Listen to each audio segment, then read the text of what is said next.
Hello students, good morning everyone. तो सबसे पहले तो आज मैं आपको एक बहुत ही अच्छी खुशी की बात मैं बता देता हूँ कि कल अपने स्कूल का 12th CBSE का रिज़ल्ट आपका आया है। उसमें जो टॉपर स्टूडेंट है उसने 97.2 मार्क्स लिए हैं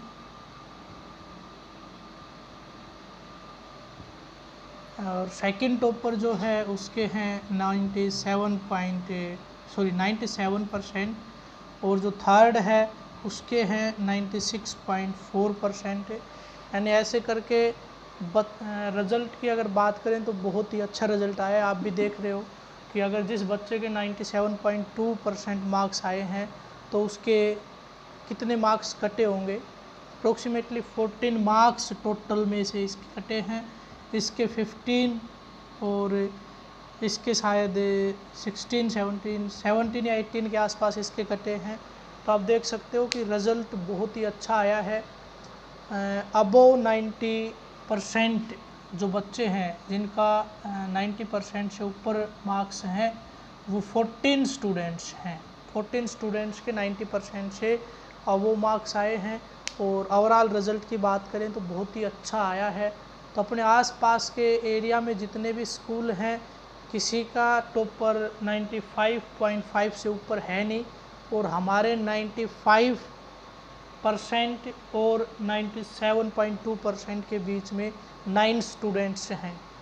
तो आप देख सकते हो कि रिज़ल्ट बहुत ही अच्छा आया है और बच्चों ने और टीचर्स ने बहुत ज़्यादा मेहनत की है, तब जाके आपका ये रिज़ल्ट ऐसा आ पाया है।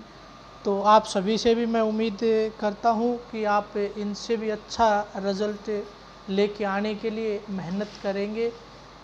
कुछ बच्चे अब भी ये मान के चलिए कि फॉर्मेलिटी कर रहे हैं होमवर्क करने में, तो उनको बहुत बड़ी दिक्कत आ सकती है। इसलिए आप सभी रेगुलर हो जाइए और अपना जो काम है उसको पूरी कंसंट्रेशन के साथ कीजिए, ठीक है। तो ओवरऑल रिज़ल्ट वो आपको सभी को पता है, सभी स्कूल वाले जैसे होता है कि 100% रिज़ल्ट है तो 100% ही होता है अप्रोक्सीमेटली सभी स्कूल का। लेकिन टॉपर्स और परसेंटेज की बात की जाए यानी अगर 80% और अबोव की बात करें तो 34 स्टूडेंट्स हैं। 34 बच्चों के 80% और इससे ऊपर मार्क्स हैं।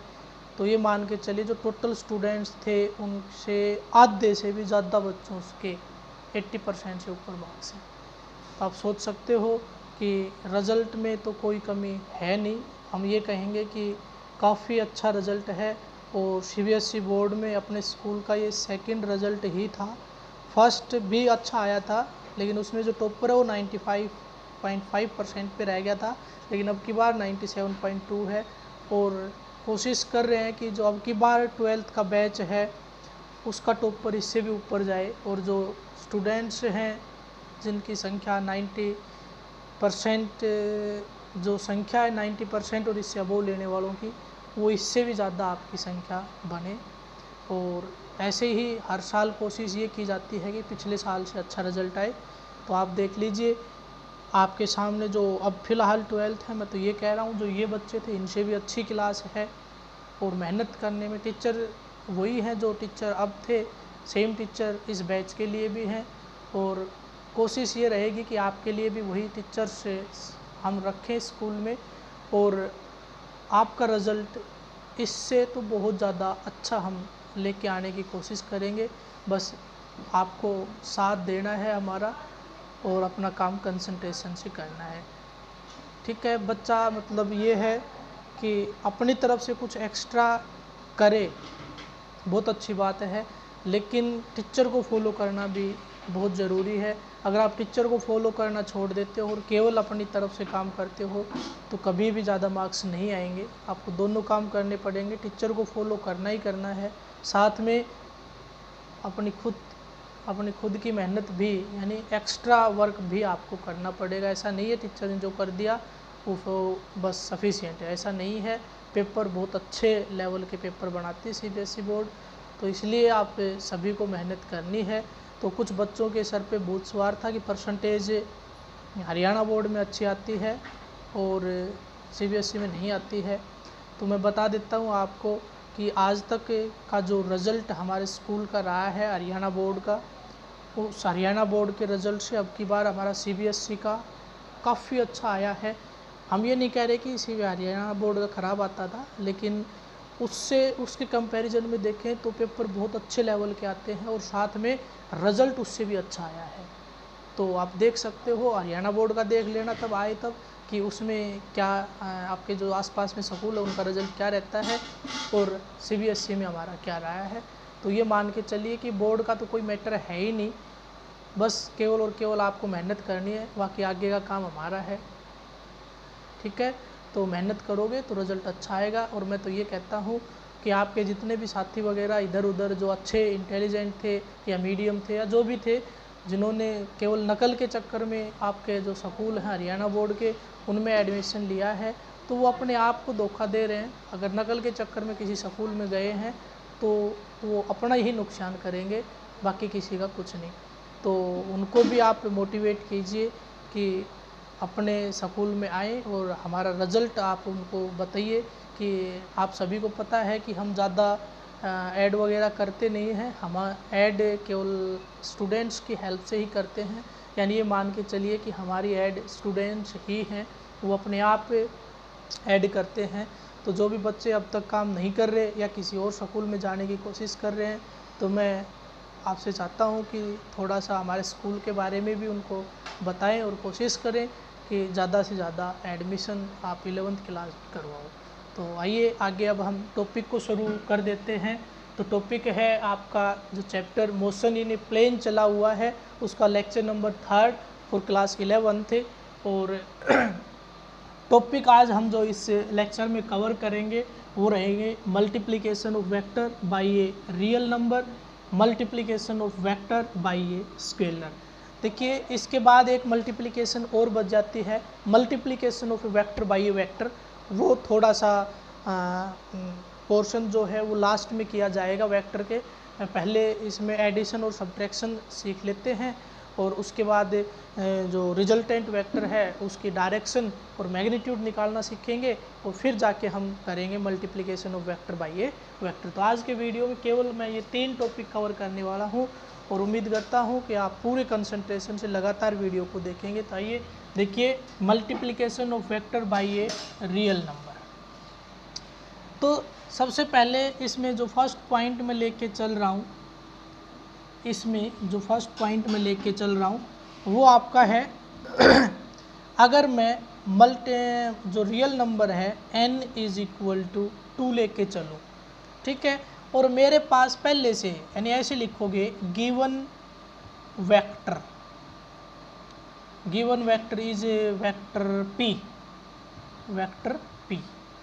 वेक्टर p था गिवन, क्लियर है। अब देखिए मैंने क्या किया, मैंने इस p वेक्टर को 2 से मल्टीप्लाई कर दिया, देन द रिजल्टेंट, इन दोनों को मल्टीप्लाई करने के बाद, है ना, ऐसे कर रहे हैं, if n is equal to 2 and the resultant vector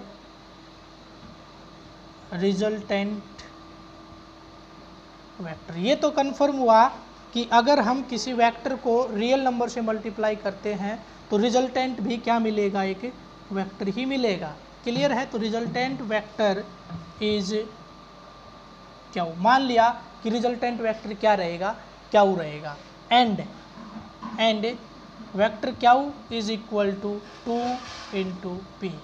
ये मेरे पास रिजल्ट आ गया, ठीक है। तो देखिए पहले मेरे पास मैंने क्या लिखा, given vector is P, same ऐसे ही लिखना है, बस फर्स्ट पॉइंट ये लिखना है, मतलब हेडिंग ये बनाओगे, उसमें फर्स्ट पॉइंट क्या लिखोगे, if n is equal to 2, and the given vector is vector p। If the resultant vector is q, then q is equal to, तो देन कर दीजिए एंड की जगह पे, then q is equal to vector क्या हुई is equal to 2p vector. तो अब आपसे कोई ये कहे कि ये रिजल्ट जो आया इससे आप क्या समझते हो कि जो रिजल्टेंट वेक्टर है मल्टीप्लिकेशन से जो रिजल्टेंट वेक्टर क्या हुआ आया उसकी डायरेक्शन तो जो p की थी वही रही, उसकी डायरेक्शन तो जो p की थी वही रही, लेकिन मैग्नीट्यूड जो वेक्टर p का था उसका ट्वाइस हो गया, उसका 2 टाइम्स हो गया। क्लियर है? तो the direction of resultant vector is same as that of given vector but magnitude is increases by 2 times या increases to 2 times। क्लियर है?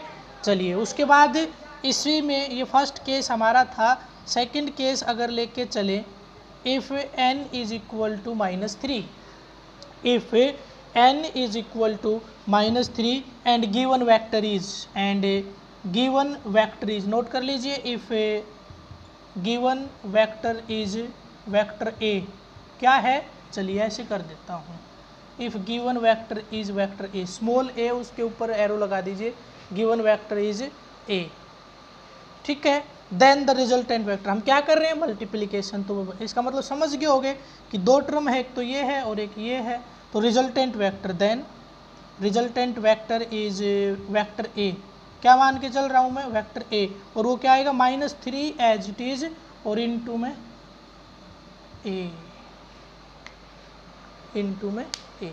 अब आपके पास जो रिजल्ट आया इसको आप एक्सप्लेन करके बताओगे तो क्या कहोगे, इसको एक्सप्लेन करोगे तो क्या कहोगे, ये जो रिजल्टेंट वेक्टर आया इसकी डायरेक्शन गिवन वेक्टर के अपोजिट है, यानी वेक्टर में अगर आप वेक्टर के सामने नेगेटिव लगा देते हो तो नेगेटिव सिंबल वेक्टर की डायरेक्शन को रिप्रेजेंट करता है, यानी जो पहले डायरेक्शन थी उसके अपोजिट, यानी 180 से उसकी डायरेक्शन चेंज होगी।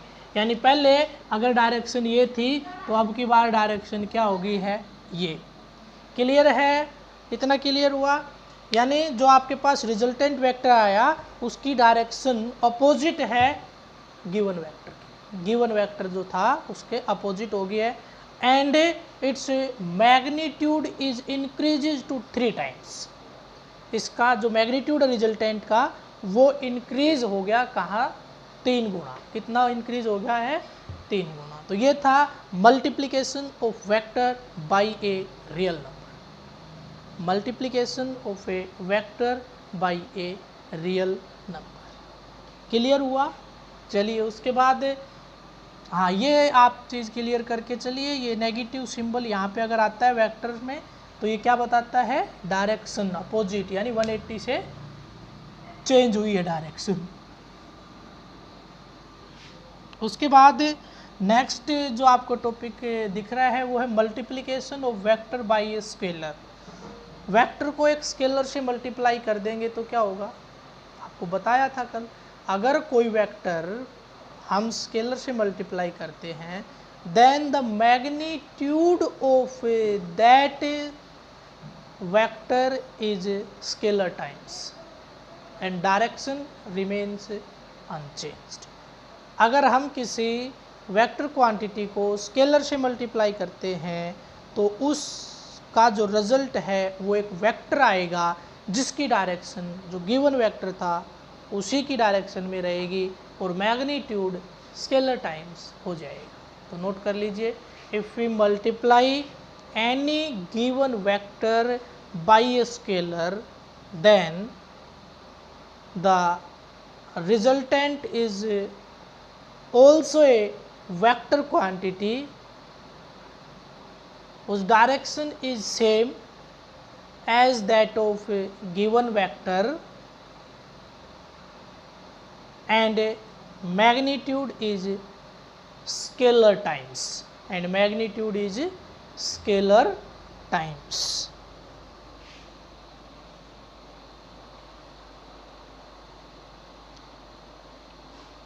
फॉर एग्ज़ाम्पल गिवन वेक्टर अगर मैं मान के चलूँ कि वेक्टर ए गिवन है और एक स्केलर क्वांटिटी है टी टाइम, तो आपका रिजल्टेंट जो वेक्टर है वो मैं मान के चल रहा हूँ कि वेक्टर पी आपका आएगा और which is equal to T into A. तो ये डायरेक्शन और ये डायरेक्शन सेम रहेगी, यानी ए और पी की डायरेक्शन सेम रहेगी।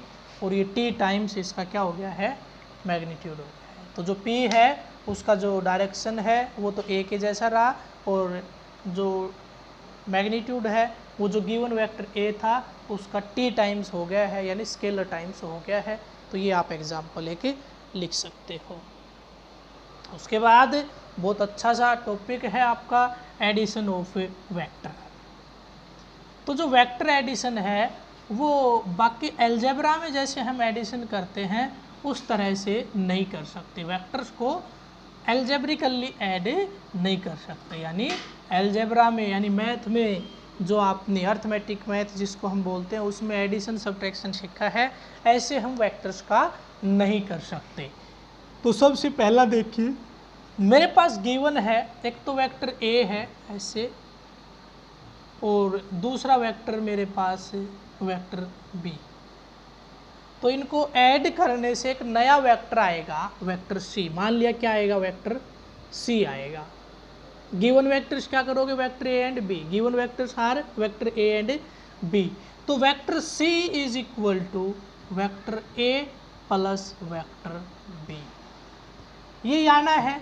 लेकिन अगर कोई ये कहे कि ऐसे जैसे a और b रिप्रेजेंट कर रखे हैं ऐसे ही c को रिप्रेजेंट कीजिए, ऐसे ही क्या कीजिए, c को रिप्रेजेंट। तो सबसे पहले एक नोट डाल लीजिए कि एक प्लेन में जितने भी वेक्टर्स हैं, एक प्लेन में यानी इस नोटबुक आप में लिखोगे तो उसमें जितने भी वेक्टर बनाओगे पेज के ऊपर, उसमें से किसी भी वेक्टर को उस नोटबुक के उस पेज में किसी भी पोजीशन पे स्लाइड कर सकते हैं। स्लाइड कर सकते हैं मीन्स डायरेक्शन चेंज नहीं करनी है, पोजीशन आपकी मर्जी कहीं से कहीं भी कर सकते हो। तो वेक्टर्स को हम क्या कर सकते हैं, स्लाइड कर सकते हैं विदाउट चेंजिंग इट्स डायरेक्शन। यानी एक वेक्टर को अगर हम स्लाइड कर देंगे तो उसकी कोई भी प्रॉपर्टी चेंज नहीं होने वाली है, केवल और केवल क्या करना है आपको, स्लाइड करते समय उसकी डायरेक्शन को चेंज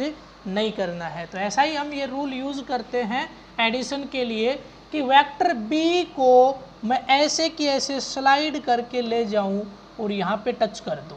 तो ऐसा हो सकता है या ऐसा हो जाएगा कि ये जो वेक्टर a था इसकी पोजीशन तो यहीं पे रहेगी, मैंने वेक्टर b को स्लाइड किया ऐसे कि ऐसे यहाँ पे अटैच कर दिया, यहाँ पे अटैच कर दिया वेक्टर b को। तो इनका जो रिजल्टेंट आया इज इक्वल टू जो सिंबल आया a प्लस b हो गया है, a प्लस b हो गया है। तो जो रिजल्ट आएगा वो क्या आएगा, वो आएगा ये वेक्टर c। तो डायरेक्शन आपकी क्या रही, अगर दोनों की सेम थी तो c की भी डायरेक्शन वही रहेगी, और मैग्नीट्यूड क्या हो जाएगा, इन दोनों के मैग्नीट्यूड के सम के बराबर, इन दोनों के मैग्नीट्यूड के सम के बराबर। ये तो था इसका फर्स्ट केस, क्लियर। तो इस केस में आपके पास रिजल्ट बना कि डायरेक्शन आपकी सेम रही और जो मैग्नीट्यूड है, देखिए यहाँ पे आप क्या लिखोगे, in the above case we see that the direction of both a and b is same, means they are collinear vectors. क्या है ये, collinear vectors which are having some magnitude but direction is same. उसका magnitude कुछ भी हो सकता है लेकिन क्या सेम है, डायरेक्शन सेम है। Now according to rule, if you slide vector b and attach the tail of vector b with the head of vector a, if you attach the tail of vector b with the head of vector a, then we able to find their resultant vector, ठीक है। then we obtained their resultant vector which is equal to a plus b। तो a plus B इस form में कैसे लिखोगे, a और b को ऐसे लिख दोगे और which is equal to vector c, ठीक है। इतना करने के बाद फिर क्या करोगे, mathematically vector c is equal to vector a plus vector b। Note किया, उसके बाद सेकंड केस को नोट कर लीजिए। सेकंड केस देख लीजिए। अब की बार क्या हुआ कि जो वेक्टर a है ये तो था इधर और वेक्टर b था इधर, पता नहीं मैग्नीट्यूड सेम था या ज़्यादा था कम था, जो भी पता नहीं हमें, कि ये दो वेक्टर हैं, vector a and vector b। Then क्या करोगे, अब मैं एक को स्लाइड करके दूसरे के साथ अटैच कर दूंगा।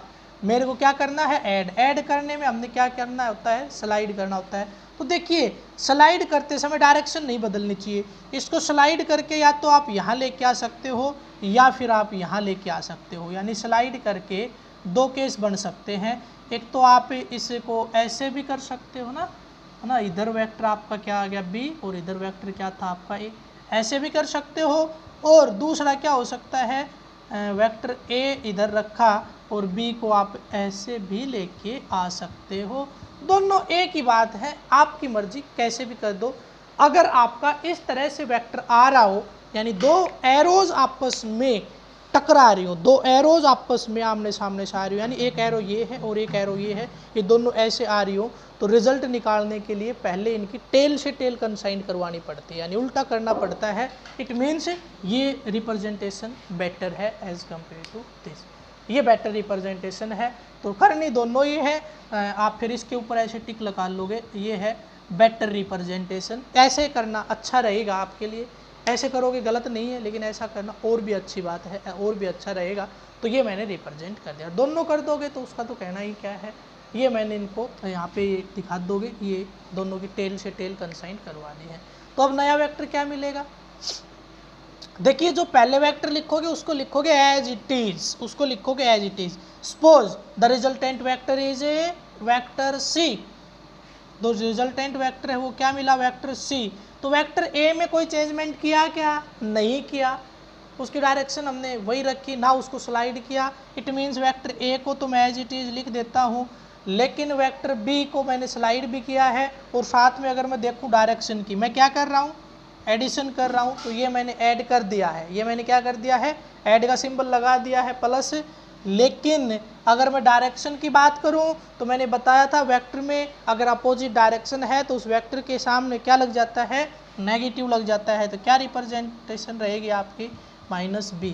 ये मेरे पास इसका रिजल्ट आ गया है। और इसको और क्या लिख सकते हो आप, vector c is equal to vector a minus vector b। यानी वेक्टर में सब्ट्रैक्शन नाम की कोई चीज़ नहीं होती है, वेक्टर में एडिशन ही होता है विद सिंबल। सिंबल के साथ उसको क्या किया जाता है, ऐड ही किया जाता है। यानी आपसे कोई ये कहे कि find a minus B, vector a minus B, तो आप समझ जाइए कि वेक्टर a और b का एडिशन हमें करना है, जिसमें b की डायरेक्शन a के अपोजिट है, जिसमें वेक्टर b की डायरेक्शन वेक्टर a के डायरेक्शन के अपोजिट है। क्लियर है, एडिशन ऑफ वेक्टर समझ में आया होगा। अब बात आती है कि यहाँ पे वेक्टर मेरे को क्या मिला, c मिला, यहाँ पे वेक्टर मेरे को क्या मिला, c मिला। इट मीन्स इन दोनों के जो ये वेक्टर ऐड करने के बाद जो एक गिवन वेक्टर मिला है, एक रिजल्टेंट वेक्टर मिला है ना, यानी दो वेक्टर्स को ऐड करने के बाद एक सिंगल वेक्टर में हमने उसको क्या कर दिया, रिप्रेजेंट कर दिया। जो सिंगल वेक्टर इन दोनों की डायरेक्शन और मैग्नीट्यूड के सम के बराबर रिजल्ट दे, यानी the magnitude of the resultant vector is always equal to the sum of magnitude of individual vector and the direction is along the direction of that vector whose magnitude is larger। Clear, मेरे पास दो vector हैं, दोनों को मैंने add किया, एक की direction इधर, एक की डायरेक्शन इधर, इधर वाले का मैग्नीट्यूड 50, इधर वाले का magnitude 20। What is the direction of resultant vector, ये मान के चलिए कि एक आदमी मेरे को इधर खींचने लग रहा है, एक आदमी मेरे को इधर खींचने लग रहा है। इधर वाला जो फोर्स लगा रहा है वो लगा रहा है 20 न्यूटन, इधर वाला जो लगा रहा है वो लगा रहा है 50 न्यूटन। बताइए मेरी पोजीशन कहाँ पे चेंज होगी, डेफिनेटली किसकी तरफ होना पड़ेगा, मेरे को ज़्यादा फोर्स की तरफ होना पड़ेगा। तो मैं एक रिजल्टेंट वेक्टर बन गया और मेरी डायरेक्शन क्या होगी, जिसका मैग्नीट्यूड ज़्यादा था उसकी तरफ मेरी डायरेक्शन हो जाएगी। क्लियर हुआ कि नहीं हुआ, अगर सेम है तो डायरेक्शन सेम ही रहेगी, और एक डायरेक्शन अपोजिट है, एक का मैग्नीट्यूड कम और एक का मैग्नीट्यूड ज़्यादा है तो मेरी डायरेक्शन किस तरफ होगी, ज़्यादा मैग्नीट्यूड की तरफ होगी। अब एक कंडीशन बन गई यहाँ पे, if magnitude of C is same and direction is opposite, same magnitude हो और डायरेक्शन अपोजिट हो, then the resultant vector is equal to null vector. जो रिजल्टेंट वेक्टर है वो किसके बराबर आएगा, नल वेक्टर। और नल वेक्टर को ही क्या बोलते हैं, जीरो वेक्टर। क्या बोलते हैं, जीरो वेक्टर बोलते हैं। तो पता चला जीरो वेक्टर क्या होता है, जीरो वेक्टर जिसका रिजल्टेंट मैग्नीट्यूड जीरो हो, ठीक है, कोई डायरेक्शन भी नहीं हो और रिजल्टेंट मैग्नीट्यूड भी क्या हो, जीरो हो। डेफिनेट है कि जीरो तभी हो सकता है जब उसकी डायरेक्शन को बैलेंस कर दिया हो, यानी इतना ही फोर्स इधर और इतना इधर कर दिया हो, तभी हो सकता है, ठीक है। If forces are in equilibrium then the resultant is zero, ठीक है। तो रिजल्टेंट क्या होता है, इक्विलिब्रियम बताएंगे, कंडीशन क्या होती है, किसको इक्विलिब्रियम बोलते हैं, वेक्टर में ही आएगा, तब आपको समझाएंगे। तो आज केवल आप इतना समझिए कि एडिशन सब्ट्रैक्शन है। एडिशन क्या होता है वेक्टर का, तो मैंने देखा सेम डायरेक्शन को कर दिया अपोजिट डायरेक्शन को। क्या सेम और अपोजिट के अलावा कोई और डायरेक्शन नहीं हो सकती, हो सकती है भाई, आप मेरे को बताइए, क्या सेम और अपोजिट के अलावा कोई और डायरेक्शन नहीं हो सकती, हो सकती है। तो वो क्या हो सकती है, उसमें हम फिर क्या करेंगे वो देख लेते हैं।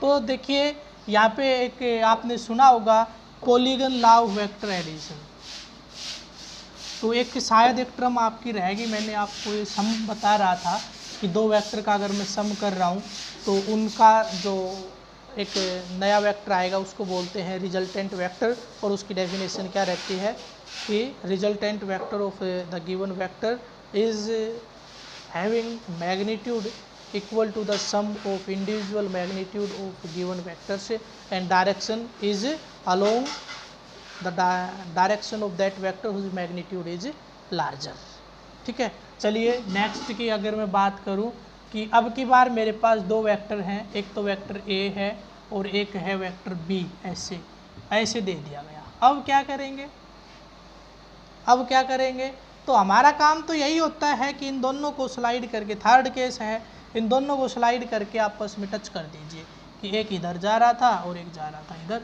भाई मैंने कुछ चेंज नहीं किया, केवल बी को यहाँ से स्लाइड करके यहाँ ले गया, तो आपके पास ये कुछ बन गया है। अब इनका रिजल्टेंट वेक्टर क्या होता है कि जो स्टार्टिंग पॉइंट है वहाँ से एक नया वेक्टर शुरू कीजिए और जहाँ पे लास्ट वेक्टर एंड हुआ है वहाँ पे जाके उसको मिला दीजिए।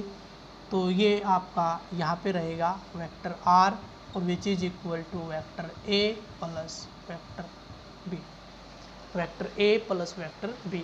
तो इसका मैग्नीट्यूड क्या रहेगा, डायरेक्शन क्या रहेगी, ये हम डायरेक्ट बता नहीं सकते, इसके लिए रूल लगता है जिसको बोलते हैं triangle law of vector addition. क्या बोलते हैं जिसको, triangle law of vector addition. चलिए वो भी हम करेंगे। इससे पहले हम और देख लेते हैं कि ज़रूरी थोड़ा ना है कि हर जगह पे दो ही वेक्टर मिलेंगे, तीन भी हो सकते हैं, चार भी हो सकते हैं, पांच भी हो सकते हैं। तो अब की बार देखिए, एक तो वेक्टर ए है ऐसे, दूसरा वेक्टर बी है ऐसे और तीसरा वेक्टर सी है ऐसे। Find the resultant vector, find the resultant vector. कुछ नहीं करना मेरे को, ए एज इट इज रखना है, ए की पोजीशन चेंज नहीं करनी है। बी को स्लाइड करके ए के पास लेके जाइए, मैं बी को स्लाइड करके ए के पास ले गया। अब देखिए पहले इन दोनों का रिजल्टेंट निकाल लीजिए और फिर उस रिजल्टेंट को किस में ऐड कर दीजिए, थर्ड वेक्टर में, तब जाके आपका आंसर मिलेगा। ऐसा कोई रूल नहीं है कि सभी वेक्टर्स को उठा के एक साथ जोड़ दें, तो फिर गलत हो जाएगा। पहले दो को जोड़िए, उनका रिजल्ट आएगा, उसके रिजल्ट को तीसरे में जोड़िए, फिर और आगे करना है तो पहले उनका रिजल्ट निकालिए फिर चौथे में जोड़िए। ऐसे करके आप वेक्टर में एडिशन कर सकते हो। तो पहले मैं क्या निकाल लेता हूँ, इन दोनों का रिजल्ट निकाल लेता हूँ। तो इन दोनों का रिजल्ट आया वेक्टर आर और which is equal to vector A plus vector B. अब मैं क्या करूँगा, ये एक एरो और आ गई ना इधर, एक तो बी की थी एक वेक्टर आर की आ गई। अब मैं, ये है रिजल्टेंट वेक्टर, तो ये दोनों मेरे किसी काम के नहीं है ना, ये दोनों किसी काम के नहीं हैं। तो आप एक पहले सेपरेट देख लीजिए फिर कंबाइंड देखेंगे। तो वो दोनों मेरे किसी काम के नहीं है, उनकी जो डायरेक्शन है और जो आपके डायरेक्शन और मैग्नीट्यूड वो दोनों इस वेक्टर आर में आगे हैं। तो अब मेरा अगला काम है जो आप स्लाइड करूँगा मैं वेक्टर, वो वेक्टर सी, और उसको स्लाइड करके इसके साथ लेके आऊँगा। डायरेक्शन है ये ना, ऐसे है, तो इसको मैं यहाँ पे लिख देता हूँ, ये है वेक्टर सी, और इसका जो रिजल्टेंट है वो रहेगा वेक्टर एस। मान लिया वेक्टर एस, और which is equal to vector R plus vector C. तो आप समझ गए होंगे कि एडिशन कैसे करना है। ऐसे और ज़्यादा वेक्टर दे रखे हो तो दो दो के पेयर में ऐड करते लेके आइए, उनसे 2 का 1 बनाइए, फिर उसके साथ स्लाइड कर दीजिए, फिर नेक्स्ट जो 2 का 1 बनाइए, फिर स्लाइड करके 3 1 बना दीजिए। ऐसे करके करते जाओगे तो आंसर आपका आता जाएगा। तो यहाँ पे हम क्या करेंगे, इधर वेक्टर सी और ये आपका रिजल्टेंट वेक्टर एस आ जाएगा, और which is equal to vector R plus vector C. ऐसे करके कर देते हैं, तो इसको बोलते हैं, ऐसे करते जाइए। तो यहाँ पे इस तरह के रूल को बोलते हैं polygon law of vector addition. क्या बोलते हैं? Polygon law of vector addition. Clear हुआ? अब नेक्स्ट वीडियो में हम रूल यूज़ करेंगे इसके एडिशन के लिए, क्योंकि यहाँ से जो हमें रिजल्ट्स मिले हैं उनकी डायरेक्शन और मैग्नीट्यूड को हम प्रॉपर एक्सप्लेन नहीं कर पाएंगे, फाइंड आउट नहीं कर पाएंगे। तो इस मैग्नीट्यूड को डायरेक्शन, रिजल्टेंट का मैग्नीट्यूड और डायरेक्शन निकालने के लिए 2 रूल यूज़ किए जाते हैं, triangle law of vector addition और parallelogram law of vector addition. उन दोनों को हम नेक्स्ट वीडियो में डिस्कस करेंगे। आज के वीडियो में इतना ही। थैंक्स।